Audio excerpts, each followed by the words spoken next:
ഹരേ കൃഷ്ണ. ഗുരുവായൂരപ്പ. ഇന്നിപ്പോൾ ഗുരുവായൂരപ്പൻ്റെ ഏറ്റവും പ്രധാനപ്പെട്ട ഒരു ചടങ്ങായ പള്ളിവേട്ടയാണ്.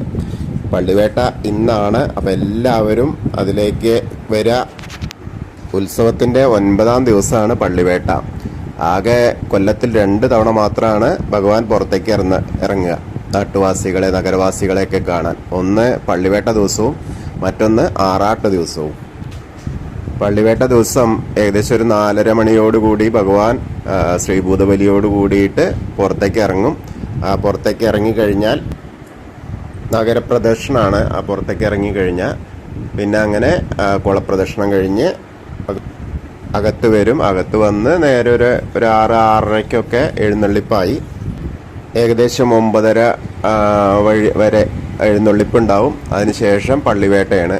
പള്ളിവേട്ട എന്ന് പറഞ്ഞാൽ ഈ കാട്ടുമൃഗങ്ങളെയൊക്കെ വേട്ട ആടുന്ന ചടങ്ങാണ്. അത് ഭഗവാൻ ഒരെണ്ണത്തിനെ വേട്ടയാടും.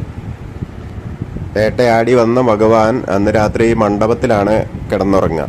അപ്പോൾ അവിടെ പള്ളി ശയ്യ ഒക്കെ ഒരുക്കും.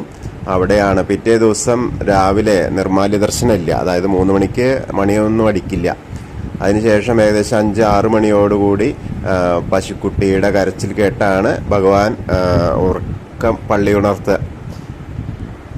ആ മണ്ഡപത്തിൽ തന്നെയാണ് വാകച്ചാർത്തൊക്കെ കഴിയുക. അപ്പോൾ 5-6 മണിയൊക്കെ ആയ സമയത്ത് നിർമ്മാല്യ ദർശനം ഇല്ലാത്ത കാരണം കുറച്ച് വൈകി എണീക്കും.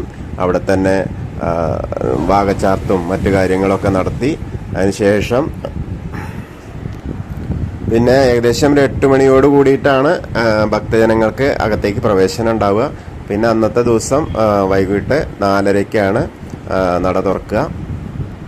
അതിനുശേഷം ആറാട്ടിനുള്ള പുറപ്പാടാണ്. അപ്പോൾ ആ കാര്യങ്ങളൊക്കെയാണ്. എല്ലാവരും അറിഞ്ഞോളൂ. എല്ലാവരും അതിനനുസരിച്ച് തയ്യാറായിട്ട് വരൂ. എല്ലാവർക്കും ഗുരുവായൂരപ്പൻ്റെ അനുഗ്രഹം ലഭിക്കട്ടെ. ഹരേ കൃഷ്ണ.